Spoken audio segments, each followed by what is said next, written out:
there, everybody. Whether you're on the East Coast, West Coast, or around the world, this is Coast to Coast. We actually got sun here in Seattle. What are we doing right now? How's it going, guys? Well, I'm glad you got it there because I ain't seen it all weekend long down here, and it still looks pretty overcast and cloudy. So right on.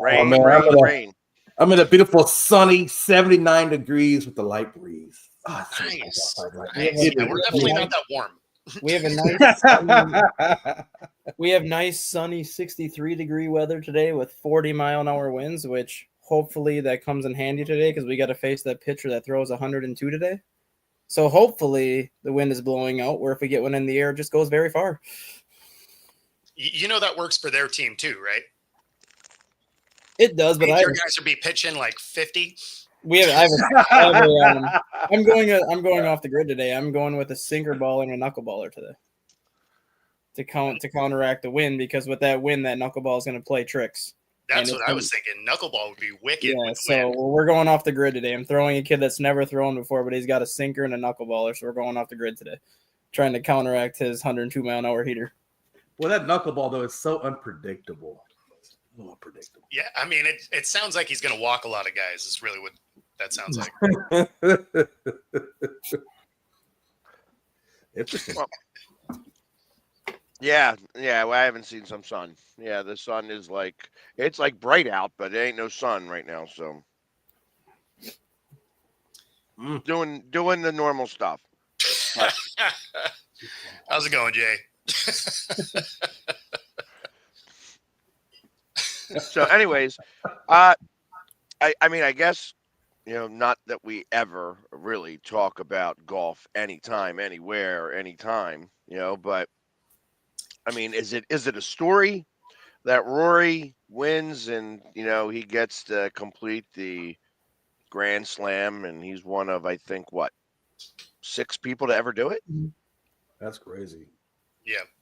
The Tiger got the Grand Slam, didn't he? He almost did it twice. Yeah. Okay. He did the grand. I think he was the first. I think he's the only golfer actually to do the Grand Slam in 1 year, not one calendar year, but he won the final event in 2024, then won the first 3 majors or not 2024, but he won the final event in 2011, then won the first 3 in 2012. So he completed that Grand Slam in a calendar year. Wow. I could believe that.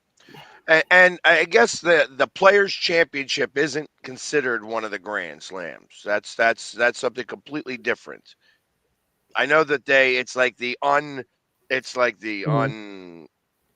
uncounted slam. Yeah. Part, because really Grand Slam should only be 4.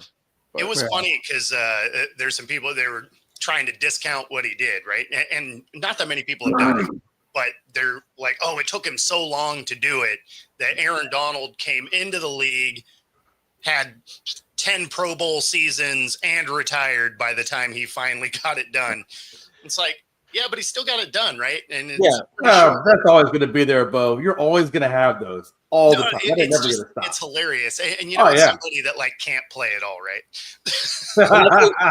And that same thing applies for when Tiger Woods went 7 or 8 years without winning a major because he had all of his back injuries and all the injuries he dealt with. And then all of a sudden he comes back and wins the Masters that one time that he came back because he finally played to the level that he used to play with. And people were trying to discount that credit, saying, why did it take you 8 years to win another major? It's well, how many years did he miss because of a car accident where he had 2 broken legs, constant back problems, and all the injuries he had to deal with? It doesn't matter. He still came back and won a major. He still got closer to beating the all-time record for major wins. It doesn't matter how long it takes you. Joe, I'm with you there, man. Talking about golf, the 2 seconds of things that I had. That's it. That's all I got. that is my extent of golf. How much did you actually watch the weekend? Did I? How much of the Masters did you watch, if any? 0. Okay. Yeah. I'm the same way. I did not watch it either. Yeah, I can't. So I watched him flub the putt on the 18th. To go to extras to go play the playoff hole, and then sink it in the playoff hole, because then the guy who actually came in second, the last time that the Masters went to a playoff hole, he was the guy that lost again. So Stucks to come in second place. And the difference between first place and second place is like $2.2 million. That's an expensive missed shot. It is an expensive mission. Not that these guys have to worry about money. I feel like, but still, a $4 million win is a win, right? Like it doesn't matter if you have $100 million, right? $4 million is 4%. That's 4%. That's great. I mean, you're not trying to lose. And then I'm thinking hardware. Well, and then the guy who came in second gets like $2 million, which is okay, and in the process of that, I'm looking at how he's got MasterCard on his collar, and somebody gave him a hat that said Morgan Stanley, and that's like the only thing that I'm watching now. I'm like, he's got MasterCard and Morgan Stanley, and he just won $2 million by missing a putt. Yeah. No. I mean, those guys are doing fine. And I mean, the more optimism that comes in, like they're going to start looking like NASCAR shirts. Like, going to have every sponsor ever out there. Right. Well, the thing with the Masters though too is like, yes, the purse is one thing. Like winning the $4 million, that's one thing, obviously, because if that's your only if that's your only major win, that $4 million is life-changing money for a lot of these golfers. But the other thing is, you won a green jacket. You are forever going to be immortalized in the sport as one of the few golfers to walk away with a green jacket. So no matter what you do the rest of your career, they can't take that away from you. You have a green jacket. Your name is on that Masters trophy. Your name is forever going to be mentioned in the Masters as a champion. Yeah, of course. Yeah, that all being said, yay. You know what I mean? Because, I guess there's, the one guy did it, twice. The guy who won it last year. Rory didn't do it before up to this point, so now he's done it.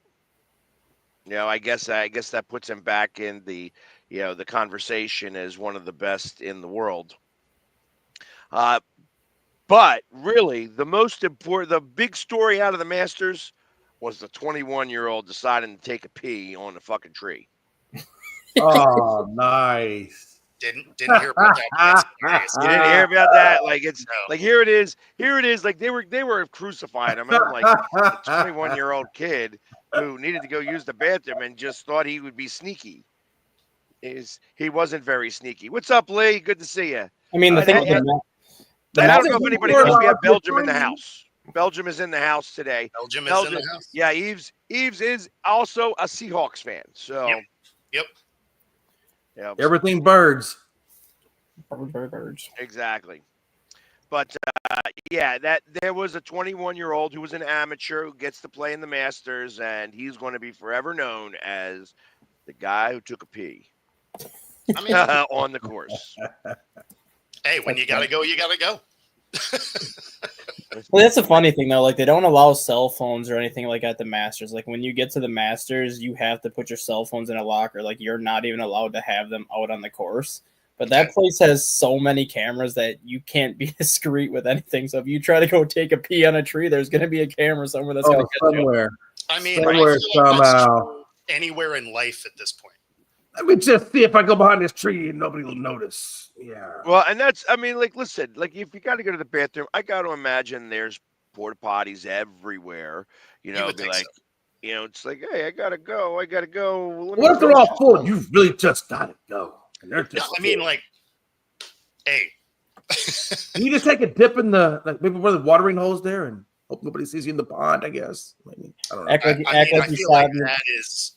I think there's discreet ways that I could let it go without nobody noticing. That is not discreet because You can say I'm just chilling. It was hot. I wanted to go into the pond for a little bit. Do your business, come back out. It's all good. I will say this. Way I more. can't watch golf. I can't. It's too slow. I get bored. I got to start fidgeting, doing stuff. But I do like to play golf, and I'm not good by any means. And I thought I could go to Whistling Straits, and it's that guy. You know what I'm talking about when I say Whistling Straits. I thought I could go out to Whistling Straits and play a little quick round because I knew some people that worked the ground. No, that was about $1,000. That was your problem. First tee, $1,000 That was for your that course. problem. Damn. I ain't playing That was your problem, Jay. There is no such thing as a quick round at Whistling Straits. No, there's not. There's not. I was just. I don't even know where it would. $1,000 just to go up on the first tee cost you $1,000. Yeah. Okay. Whistling Straits is where they had the U.S. Open. What was it, like 4 or Yeah. 5 years ago in Wisconsin, in Kohler, It's a beautiful golf course. It is. Just gorgeous. right on Lake Michigan out there. It's a gorgeous course. Expensive, Yep. challenging, but it's a gorgeous course. There was a time when I was a bartender at a bar, at a bar that was right down the street from Marion.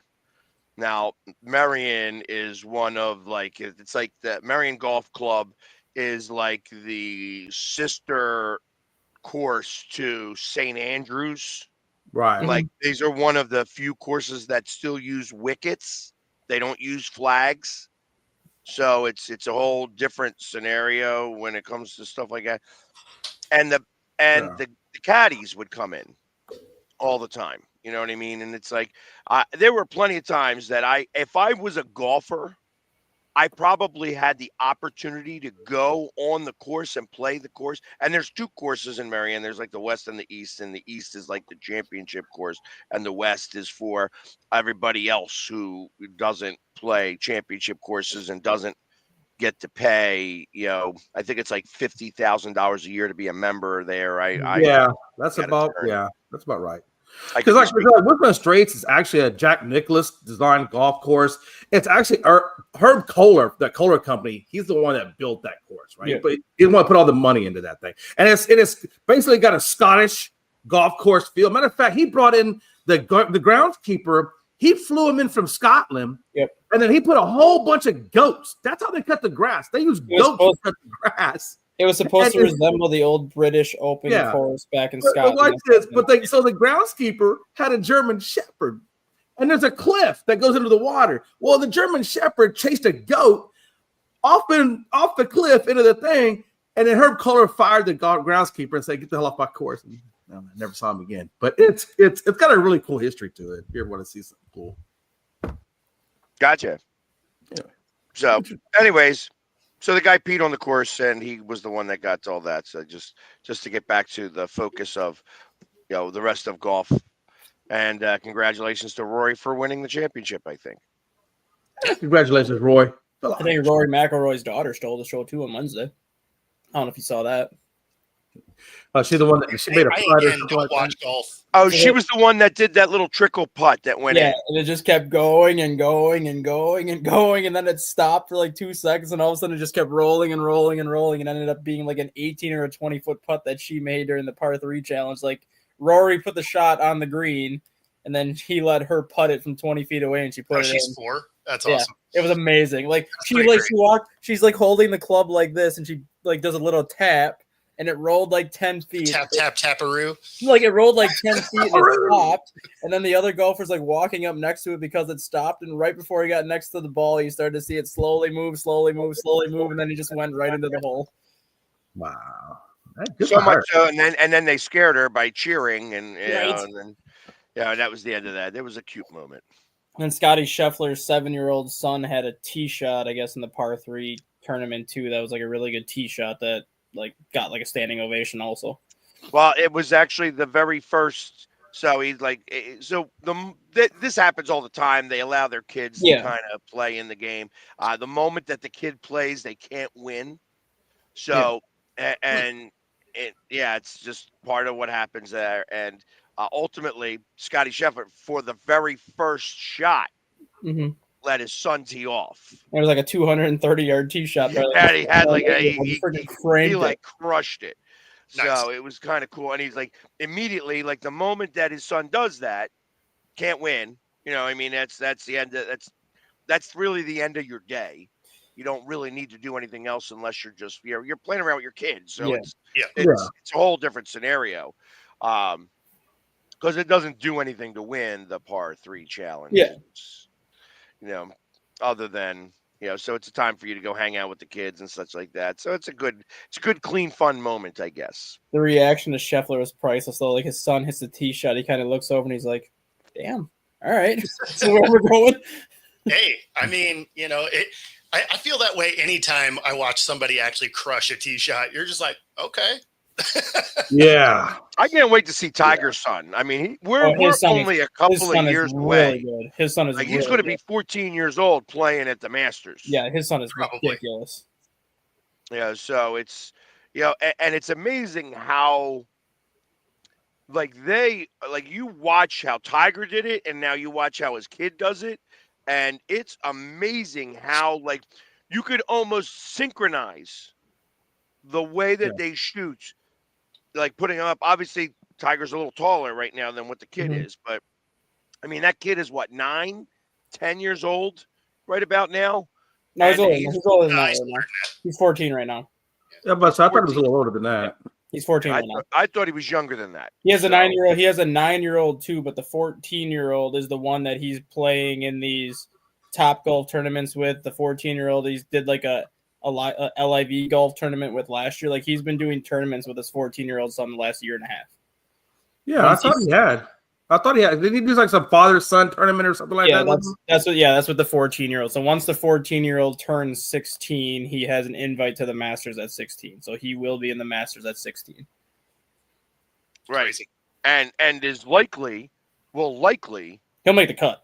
win it as an amateur. Like, Yeah, you could almost make a bet on it. Yeah, he'll make the cut probably as a 16-year-old, but he will win it as an amateur at some point. But he'll probably make the cut at 16.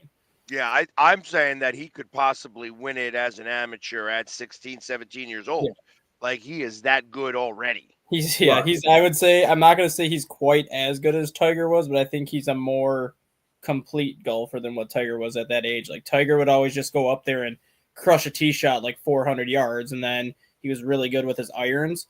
Like, his son is a more complete golfer. He doesn't have as far of a tee shot, but his short game is good. His putting is good. Like, every other thing outside of the drive. Well, not right now, but I guarantee maybe he does hit 400. As he gets a couple more years under his belt. I mean, he did have that moment. I think it was last year where Tiger. There was a soundbite. He's like, "Oh yeah, he outdrove me." Mm-hmm. So I mean, it's in there. It's in there. Yeah.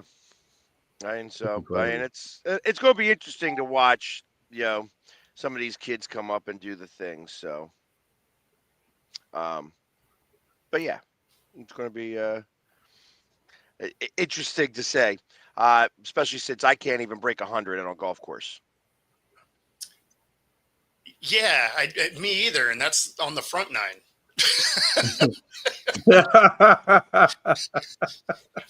Turns out golf is exhausting when you swing that much. Man, it really, yeah, it is. Turns out that plus all the walking, especially if it's hot outside. I mean, you could lose some electrolytes walking those courses. No, that's what those Coors Lights are for. Man, I'm telling you. Damn, I'm telling Gotta you. rehydrate. Huh? Spring water. Like, you watch that sport on TV and you just sit there like, God, this sport seems really easy to play, and then you go play like an 18-hole course once. It's like, okay, this is a lot more tiring than it looks. Like, holy crap! See, I have bad eyesight, so golf for me is like hide and seek. I'll hit that ball and I can't find that thing. Just go ahead and play through. I'm looking for my ball. Play through. Whatever. You guys are killing me in here. Yes, I did a TikTok with my wife. And, I heard about this. Yeah, so I just see it keeps popping up in the chat here. So what you guys probably don't know is I was actually a ballroom dance instructor at one time. So how I met my wife was salsa dancing. So it's not that weird for me to dance with my wife. Yeah, putt. I'm with you, Rob. Exactly. Miniature golf is much better for me. I am much better. Clown. You laugh. I actually played putt-putt golf with my cousins not too long ago, and there was actually a clown there at the end of it. And every time you hit the damn ball, it would just spit it back out at you. And I'm like, God, this is so Happy Gilmore right now.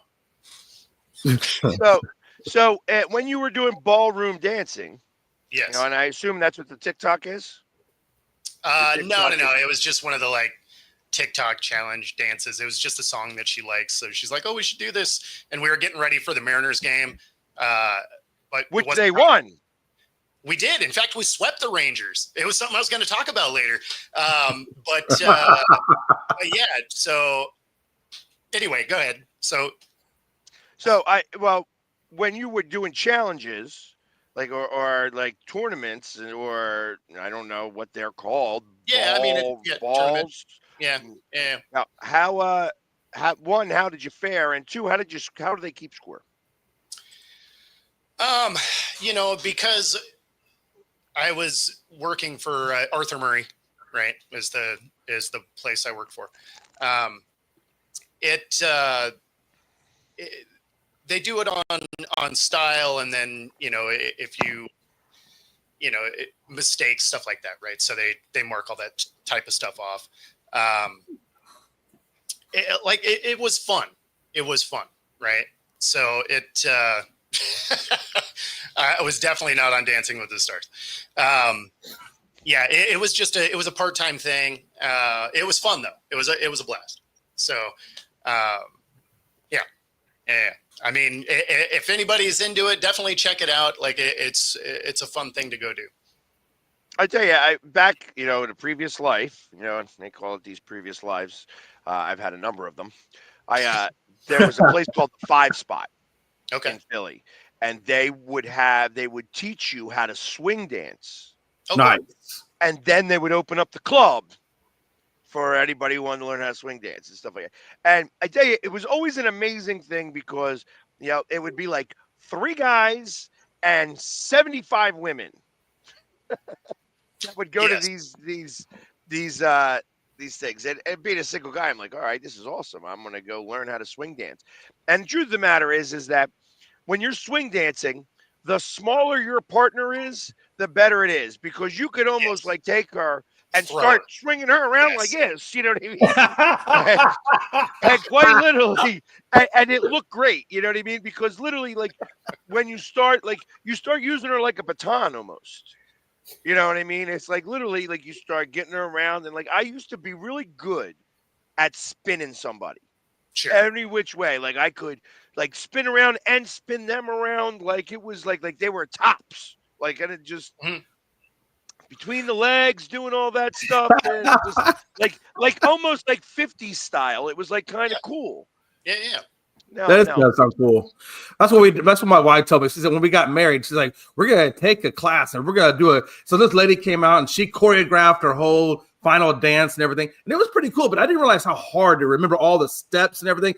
But man, when we actually did it, it was beautiful. It was a beautiful moment, and I got a lot of respect for dancers. That's a hard thing to, So I'll tell you, Frankie. There's maybe only going to be one more time you may ever see me dance, and that could be coming up soon. You'll know when it happens, if it happens. I'm not going to announce it, but it's possible this year, 2025. You may get to see the Philly sports guy dance. Dancing with the Stars, please. No Dancing with the Stars. Come on. They're gonna just kick me off the show just for being there. If David Ross can do that and make the final, I'm pretty sure you could do that and make the final. Truth of the matter is like that.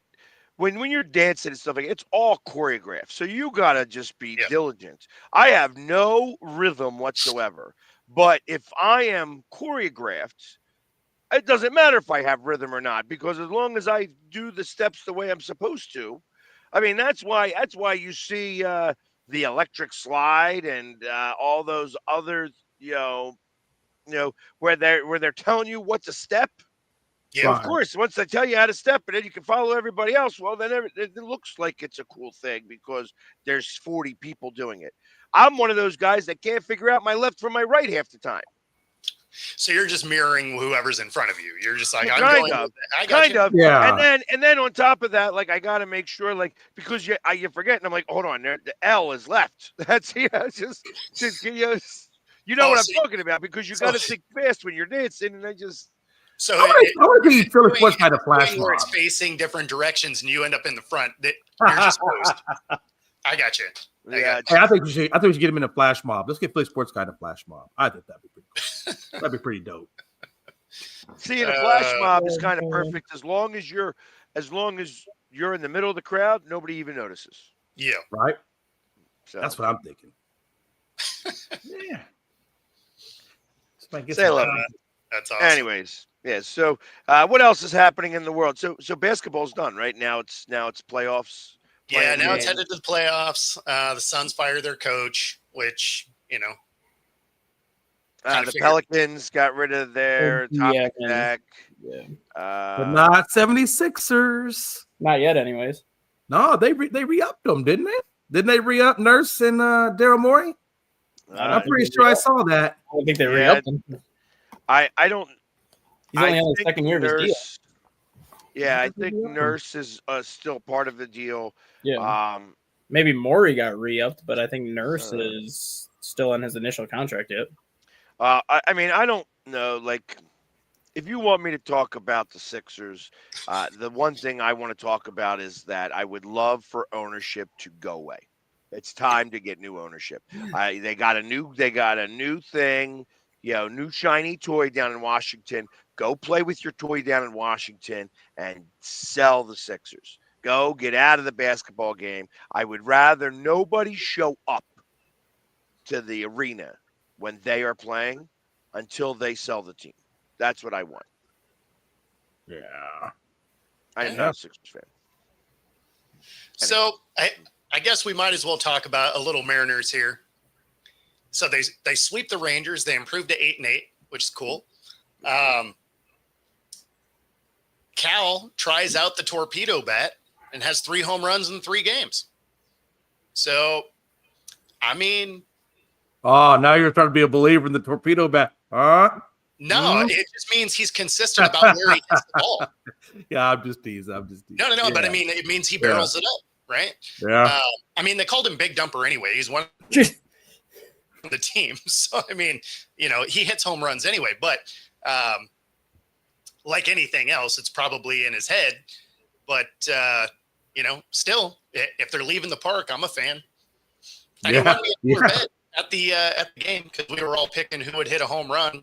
So I picked him and he yanked it. So I was like, hey. Thank you. Appreciate it. Well, Does it seem a me and my little buddies odd? do dollar bets over stupid stuff. Does it seem a little odd? A couple of things. One, home runs are down across the board. Yeah. Across the board, even with these new bats and so on and so forth, they're down everywhere. So pitchers are learning how to pitch to them, and it doesn't matter. I think they're just keeping things that they're going low because of this, and ultimately, that being said, but doesn't it seem like everybody in the American League is tied right now? Does it not seem that way? I mean, That everybody has got the same record right now. They're It's all pretty about bunched 8-8, 9-7, and it's like everybody is like tied right now, which is funny to me because that includes like the Athletics. That includes well, I mean, the White Sox still suck, but they're and the Twins, actually. The Twins are pretty terrible. Yeah, Twins are bad this year too. But I mean, ultimately, everybody else is about the same. Yeah. I don't understand that either. That is weird. You're only like 16 games in. So, I mean, you can't be. Yeah, that but far, right? normally, actually, the first month of the season usually determines like who your front runners are going to be, Sure. Right. who guys that are going to like be in the mix, and then who are the guys that are going to fail off. Now, you kind of see a little bit of this in the NL because it looks like the West is running away. You got 4 teams that could possibly make it into the playoffs. Where the Diamondbacks are 9-7 and they're like in 4th place in that division. And then it's like, everybody else is about the same. I mean, even Dustin's happy because his Cubs are in first place. We just took 2 or 3 from the Dodgers. I mean, we're 10% of the way into the season. It was way too early. Yeah, well, we Of course, we it's all way too early, but yet it's like I said, there's the haves and the have-nots normally, and there sure. isn't that this year. There's not a haves and have-nots. It's like the Padres are haves. They're 13-3. They're coming off strong. The Giants that are coming in here to go into Philly, they're 11-4 right now. We're at 9-6, which is kind of middle of the pack right now, but and the Mets are 10-5, and the Braves that were supposed to be up in the with the class, like there's still 1,500 to win the World Series are 4-11. Yeah. Mm-hmm. Yeah. Well, and it's because you're 15, 16 games in. Like nobody's saying sell the farm yet, but yeah, Oh, I mean, they're talking about selling the farm in Philadelphia with a couple of players. Alec Yeah. Boehm is on a hot seat that it's a shame because I batters go through this. They go through slumps, and he is having an ugly slump. And they're starting to blame it on his attitude. And the hard part about trying to prove an attitude problem is like you got to be in the locker room to be able to prove that. So you can't speak out of turn. no, of He course. might, if he gets angry about the fact that he struck out again or he's first pitch swinging and popping it up and stuff like that, there's something to be said for that. You know what I mean? It's like, well, it's because you keep Right. doing the same thing over and over and over again and you're failing. Yeah. Yeah. Yeah. And then you got Marsh, who everybody loves in the locker room. They say he's one of the funniest guys on the team. However, can't seem to get the bat on the ball at all. Yeah. Well, I mean, I get that. Our first baseman, Rowdy Tellez, Ratty batting Bird. an 0.83. Let's go. But why do you think that the home runs and hitting is down across the league? So He much? needs to lean into a pitch, right? Like you're not making contact with the bat. Just lean in and get on base, man. Jay, to answer that question, Jay, home runs and everything are down for two reasons. Pitchers throw harder than they've ever thrown before. Their breaking stuff is more elite than it ever was before. And all hitters care about now is launch angle. Like Yeah. if a hitter really cared about contact, if you level your swing and make good contact with a 95-mile-an-hour fastball, it's going to leave the park. Like when you have that much force hitting a 95-mile-an-hour fastball, if you square it up, it might not be like a 440-foot home run, but you can hit a ball 380 feet without launch angle. Yeah. All these hitters are just trying to get underneath everything and just crush it. Yeah. Yeah, I mean that's certainly plausible because if it's affected the whole league across the board like that, yeah, I could see that. Like that makes sense. Yeah, I'm not I a don't fan know. of it at I'm all. a fan of small ball. Like get on base.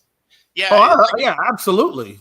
I love a absolutely. home run as much as the next person, but I also like wins. Mm-hmm.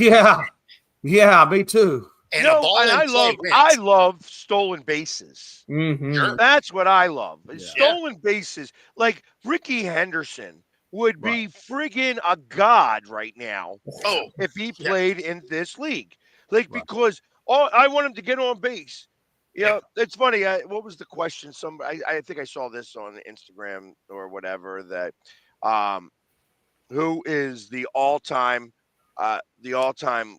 leader of breaking up no hitters.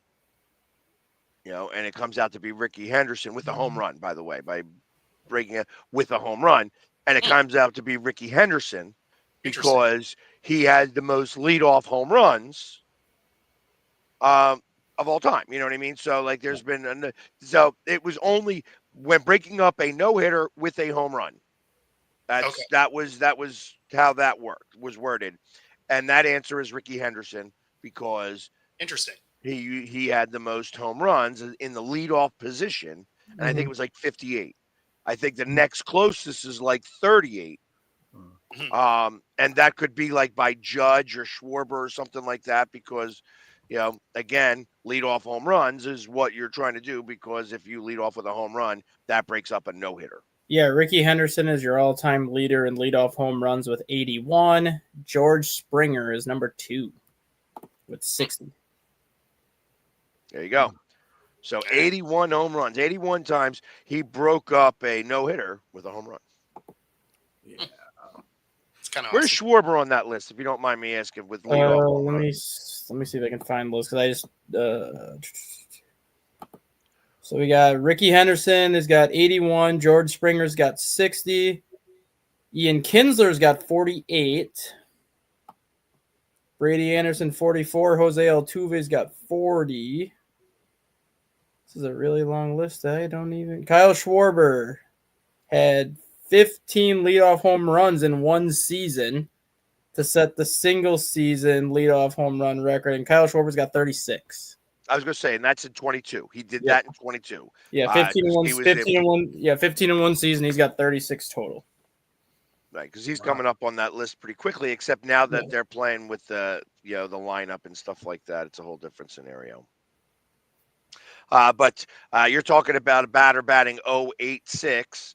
I have Brandon Marsh, who's not he's at 108. Killing it. That's just it's very frustrating. He's got the second most strikeouts. He's tied for the second most strikeouts. Actually, they all have way too many strikeouts still. Mhm. But there's only one player that's got double-digit base on balls, which tells me that everybody else should be taking more pitches, including Harper. Yeah. So speaking of baseball, Trout gets the ball yanked out of his glove, and that one doesn't get hit for fan interference. But a year ago, right, you had the glove almost ripped off a guy, and that one was. So what is the rule? Was the Trout one over the fence, though, or was it in play? It Because was over just the fence. above the fence. Well, Like, that could be the reason why, because the Yankees won last year, the fan actually reached over the fence into the field of play to do it. No, he wasn't so reaching over. Trout's glove went over like this, and the fan just happened to be there. Yeah, because if He Trout's grabbed glove it. is like reaching to the top of the fence or slightly over, then that's not going to be fan interference because it's. yeah, it was slightly over. So He then, caught the ball. It was in his glove, and the fan took it out of his glove. Yeah. but it, That was what it was. Did they call him out? No. no, because it was It was over not the. no, and that's why I say it was very similar to the one last year. This one Except wasn't the one out. last This year. one- The one last year, they held his glove, pried it open, and Yeah. pulled the ball out. And it was in the Those field of guys are play. never last- allowed back in a Major League Baseball field ever. And it was So- that one for the Yankees last year was like in the field of play, like a live ball. Versus I think the Trout one, if it was over the fence at all, then Yeah, it's technically was like barely. a fall. Yeah, so then it's technically it's the same rule would apply as like a fall ball, where if you reach into the stands, regardless of the ball's in your glove or not, you can have it ripped out because it's technically out of the field of play. Yeah, I guess I didn't remember that the one last year was still in the field. of Yeah, play. it was like a foot short, and the guy like reached over the fence, grabbed the glove, and kind of pulled it out. It wouldn't have been a home run regardless. Well, I mean, it was above the fence because when he was rolling, it was the first thing I thought of is like, dude got lucky he didn't hurt the guy's wrist. Yeah. But they were so close, it was just like, okay, which That's the only logical explanation I can come up with was that Trout's glove was over the fence where it's but considered. his was, but Yeah. but last year the other guy's was as well because his wrist was bent over the top of the wall. Yeah. So I mean, you're talking a matter of maybe inches here, and one of them was, fan interference, and one wasn't. So it was just interesting to see the way that they were called differently. I get that the fan was actually a dad. He thought the ball was going to hit his son.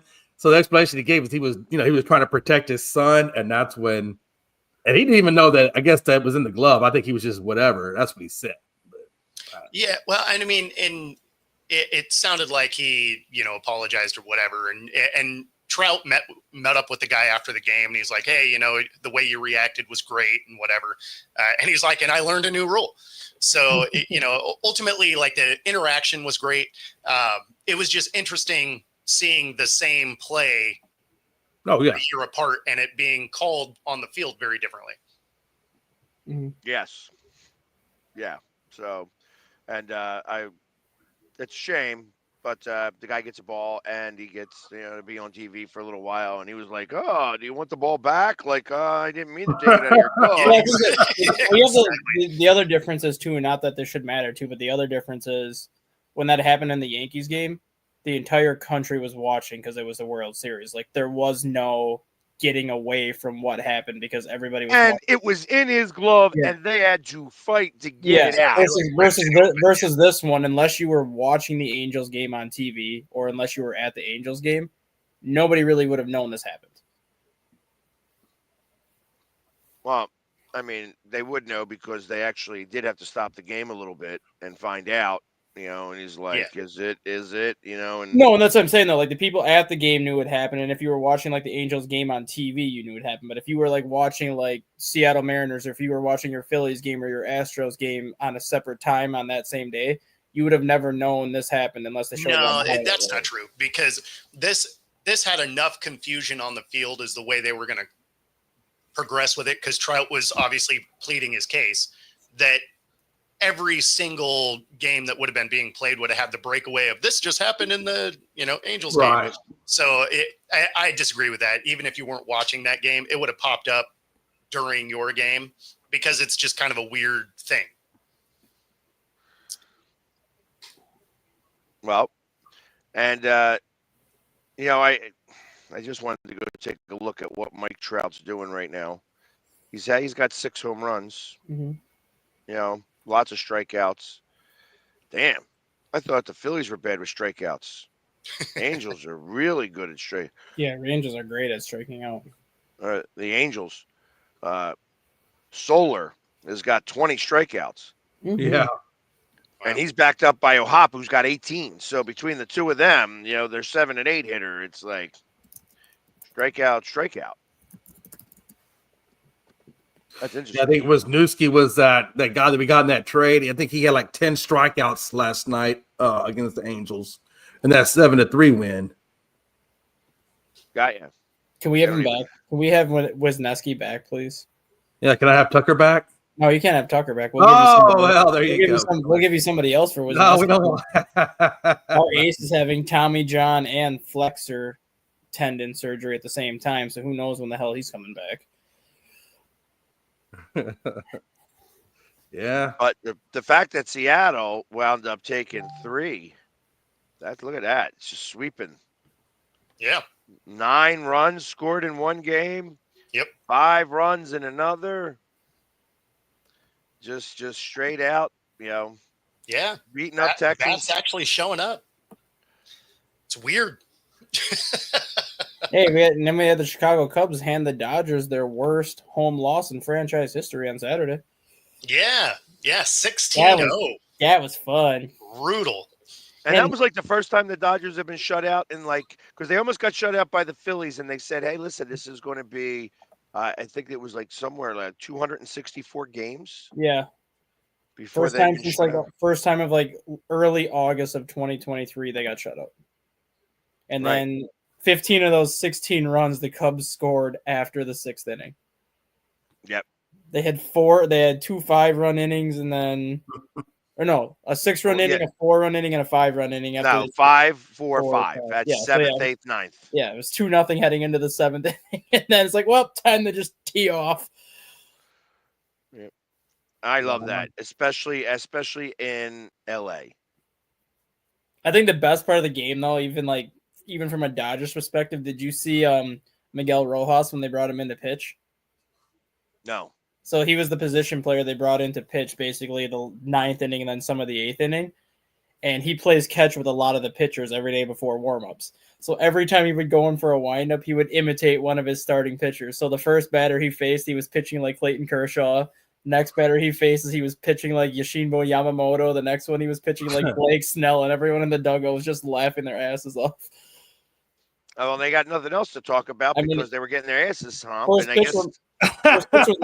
first pitch was the slowest pitch in Major League history, too. It was a 34-mile-an-hour bender.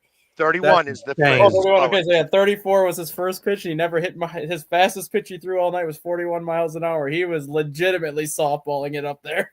Jeez, man. I'm all right with that. I mean, if you're going to get your butt whipped, you might as well get it whipped right.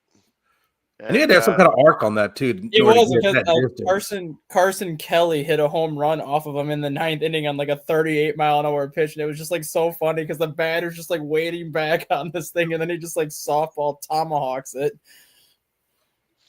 Nice. He didn't get any strikeouts, but he didn't walk anybody either. No, it was literally like a slow pitch softball game where these hitters are just like waiting back, like, okay, it's going to come down. Is it going to come down? All right, let's swing now. Nice. But he only gave up 1 home run though, right? Yeah, that was the one in the 9th inning to Carson Kelly. I think he got charged with like 7 earned runs, but everything else. 5, only Yeah, 5 yeah. earned runs. Then it was like all doubles and triples besides the home run to lead off the 9th. Yeah, he gave up 7 hits. Here's his line: 7 hits, 5 runs, 5 earned, 1 home run, no strikeouts, no walks. His current average is 22.5 earned Oh, run average. wow. He had 33 pitches, 23 for strikes, 10 balls. Yep. They had him mic'd up during Sunday Night Baseball last night, and they were just talking to him about that, and he's just like, "Oh, I had a blast. I played catch with these pitchers all day. I even told them I was going to go up there and throw like them." And then they were joking with me after the game. They're like, "Do I really pitch that bad during a game?" He's like, "No, only I do." Nice. So, and Ohtani, you know, how many stolen bases he got so far this season? 7, I think. 8. He was caught stealing once by us. I know that. Stolen bases only 4. Yeah, he has not run as much. And this weekend against the Cubs, I think he was 1 for 14 in the entire series. And he's got a lot of strikeouts this year. Oh, yeah. Yeah, I mean, like looking at what he's doing, he's got 18 hits, 18 strikeouts. Yeah. He's batting 273, so it's not like he's out of the element. No. He's only got 5 RBIs, 4 home runs, so that means all of his home runs have been solo shots. Really, you know what I mean? There ain't been nothing special about any of that. 77 plate appearances. He's only been walked 9 times, and he's got 18 strikeouts. That's I don't know. That's a no bueno. I think that's not $70 million a year stats. Sure it is. Yeah. Perfect. That's exactly what I want to see out of him. which makes me want to go see. Let's go see the other $70 million man who lost yesterday to the Athletics, which I love. Juan Soto. Of course. He's not playing well right now. So, and I'm going to go to his season right now. He's batting 250. He's got 1 home run and 4 RBIs. Only 7 strikeouts though.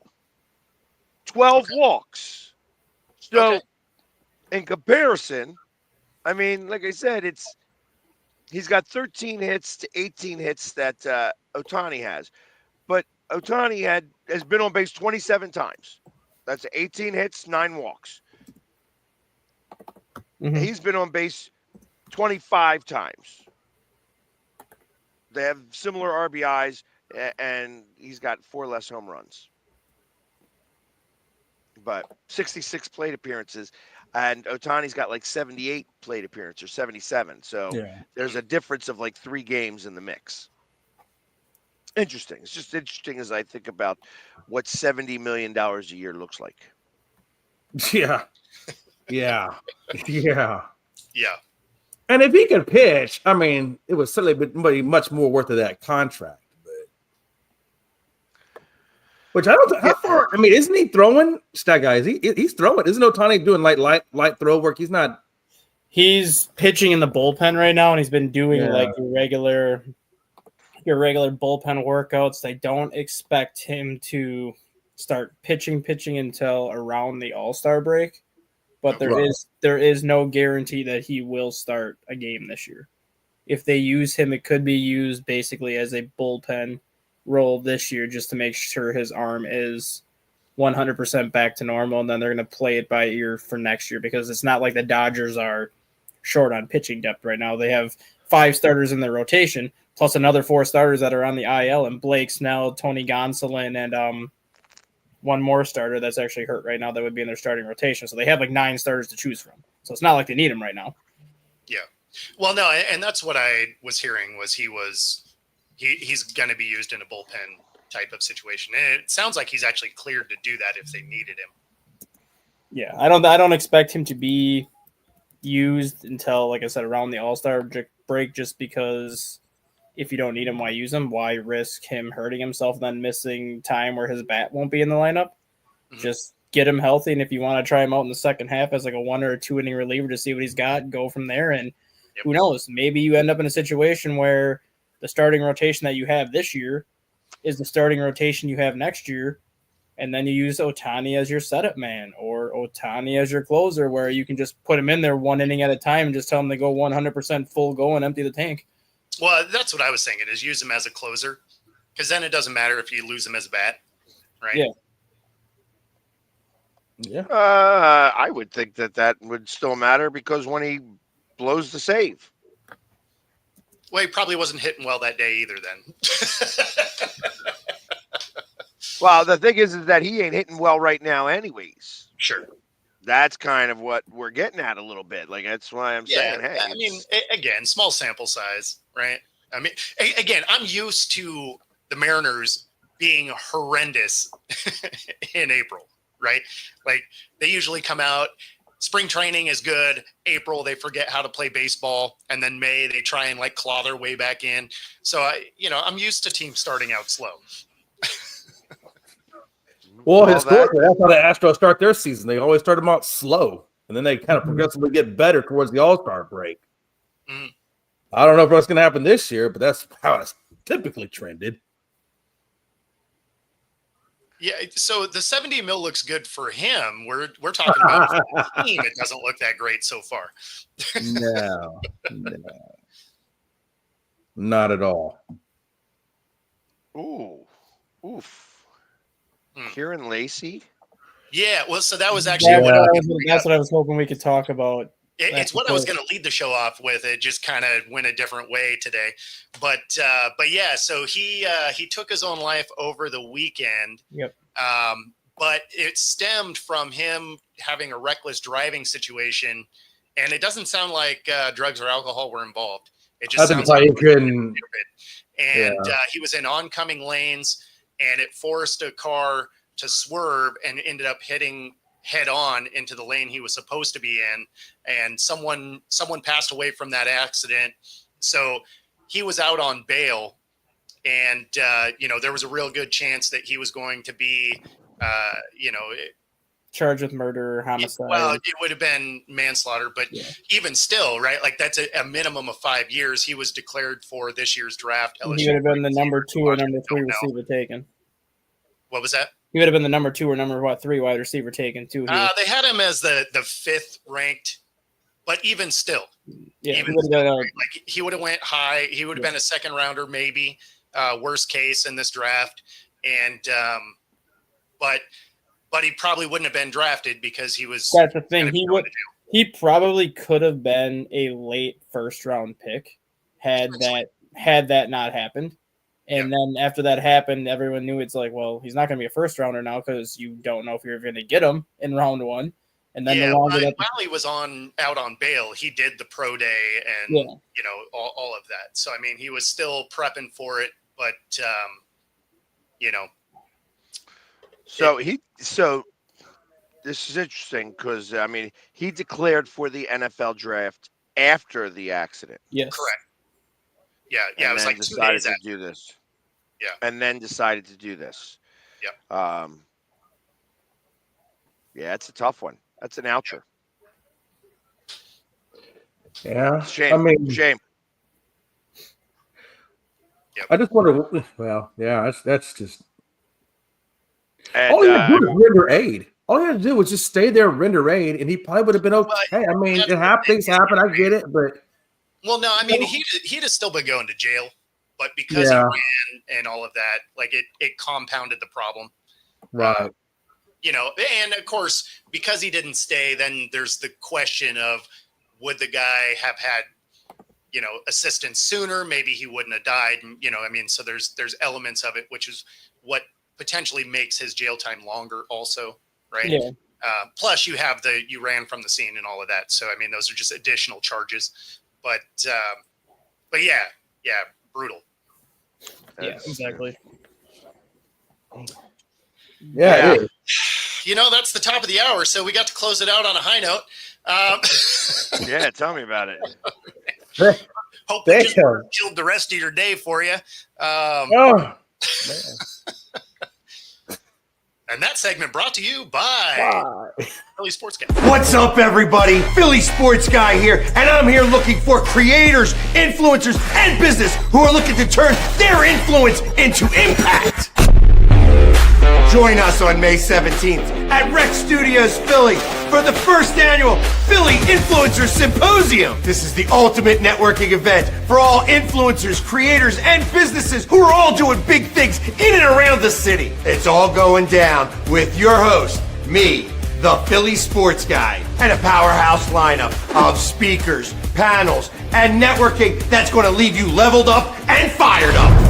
Whether you're repping your brand, building your business, or just want to connect, this is where Philly's most powerful voices come together. So I look to see you there on May 17th at Rec Studios Philly for the Philly Influencers Symposium. Get your tickets before they're gone. Let's go, Philly! Yeah! All right. Well, since we have a couple of minutes, tell us more about it. So it's I've been thinking about this and trying to plan this for a little over a year now, and it just kind of came out that we're doing it on May 17th. It's meant specifically, it's meant for influencers of all sizes.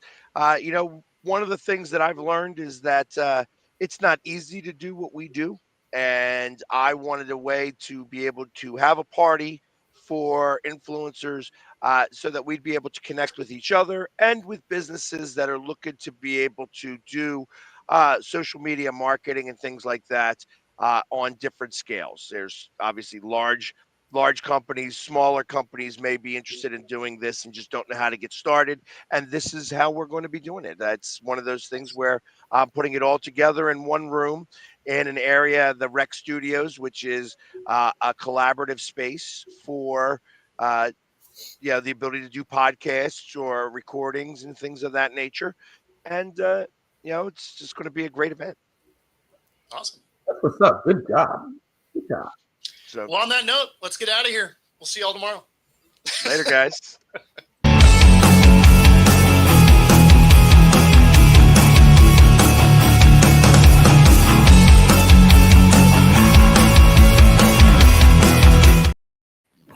Maybe, I guess.